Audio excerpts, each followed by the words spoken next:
আসসালামু আলাইকুম সুপ্রিয় শিক্ষার্থী, ষান্মাসিক সামষ্টিক মূল্যায়ন 2024 বিষয় গণিত, শ্রেণী সপ্তম, শিক্ষার্থীর জন্য নির্দেশনা। অ্যাকচুয়ালি আমরা এখানে এখন প্রশ্নটা দেবো এবং পরবর্তী আমরা কি করবো, অ্যান্সারটা দেবো। এখানে কাজ 1 বলছে সাশ্রয়ী হই এবং সঞ্চয় করি, জোড়ার কাজের নির্দেশনা। এখানে ধরো তোমার বাসার জন্য একটি পড়ার টেবিল বানানোর চিন্তা করেছো।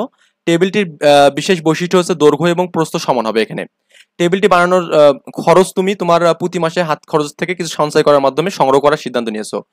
সঞ্চয়ের ক্ষেত্রে শর্ত হলো যে প্রথম মাসে যত টাকা সঞ্চয় করবে, দ্বিতীয় মাসে ঠিক তার তত গুণ টাকা সঞ্চয় করতে হবে এখানে। ওকে, পরবর্তী মাসে আগের মাসের আবার কি বলতো, এখানে কি অত গুণ করতে হবে এখানে সঞ্চয়, এইভাবে আর কি হবে।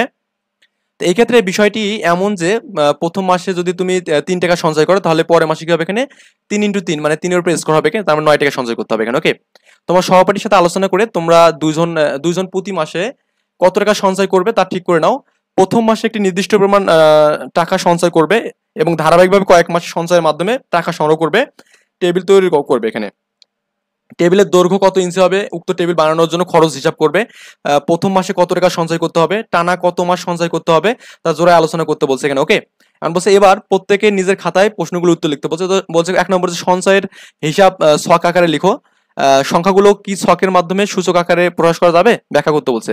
পঞ্চম মাসে তোমার সঞ্চয়ের পরিমাণ কত টাকা হবে, তোমার পরিকল্পনা অনুযায়ী টেবিলে তৈরি করতে কত মাসে সঞ্চয় করা প্রয়োজন। এখানে কাজ 2 বলছে পরিমাপে দক্ষতা বাড়াই। এখানে একটা কাজের নির্দেশনা দিয়েছে, কাগজ কেটে একটি ত্রিমাত্রিক মডেল তৈরি করতে হবে যার দৈর্ঘ্য প্রস্থ উচ্চতা সমান হবে। এখানে দলগতভাবে কাজের পরিকল্পনা করো এবং সবাই মিলে এই মডেলটা তৈরি করতে বলছে। এবার প্রত্যেকে নিজের খাতায় নিচের প্রশ্নগুলো উত্তর লিখতে বলছে। এখানে তৈরিকৃত মডেলটি কি ধরনের জ্যামিতিক আকৃতি চিহ্নিত করো, তৈরিকৃত মডেলটির আয়তন এবং একটি তলের ক্ষেত্রফল নির্ণয় করো। এখানে তৈরিকৃত মডেলটির সম্পূর্ণ তলের ক্ষেত্রফল নির্ণয় করা সম্ভব কিনা তা উত্তরের সাপেক্ষে যুক্তি দিতে বলছে। এখানে 4 নম্বর হচ্ছে কাজ 1 সাশ্রয়ী হই সঞ্চয় করে, মানে 1 নম্বর যে আমাদের এখানে এটা ছিল এখান থেকে কিছু কোশ্চেন দিয়েছে। এখানে এই উল্লেখিত টেবিলের একটি পৃষ্ঠের ক্ষেত্রফল এবং তৈরিকৃত মডেলটি একটি পৃষ্ঠের ক্ষেত্রফল অনুপাত বের করতে বলছে। এখানে কাজ 1 সাশ্রয়ী হই, এখান থেকে আমাদের আরেকটা কোশ্চেন বলছে উল্লেখিত টেবিলটির সমগ্র তলের ক্ষেত্রফল সাপেক্ষে তৈরিকৃত মডেলের সামগ্রিক তলের ক্ষেত্রফলের শতকরা বের করতে বলছে। এখানে কাজ 3 বলছে যে গাণিতিক সূত্র যাচাই করি। এখানে ওকে, একক কাজ দলগত কাজের মাধ্যমে তৈরিকৃত মডেলটির একটি পৃষ্ঠের সমান কাগজ কেটে নাও।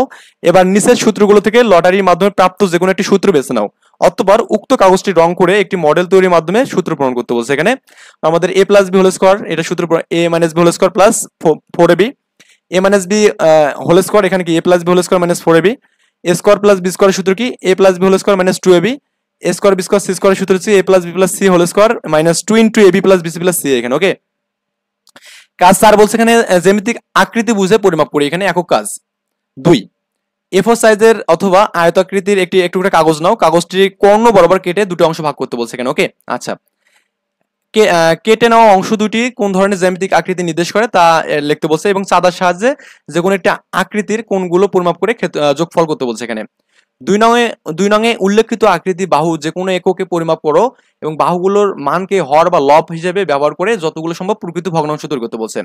3 নংয়ে প্রাপ্ত প্রত্যেকটি প্রকৃত ভগ্নাংশ 3টি করে গুণিতক নির্ণয় করো এবং 3 নংয়ে প্রাপ্ত প্রকৃত ভগ্নাংশগুলোকে সমহর বিশিষ্ট ভগ্নাংশে রূপান্তর করার মাধ্যমে লসাগু নির্ণয় করো। ওকে, আমরা কোশ্চেনগুলো এখন দেখলাম, আমরা কিছুক্ষণ পরে সমাধান দিয়ে দেবো ইনশাল্লাহ। আপনারা এই পর্যন্ত ভালো থাকবেন, আল্লাহ হাফেজ, আসসালামু আলাইকুম।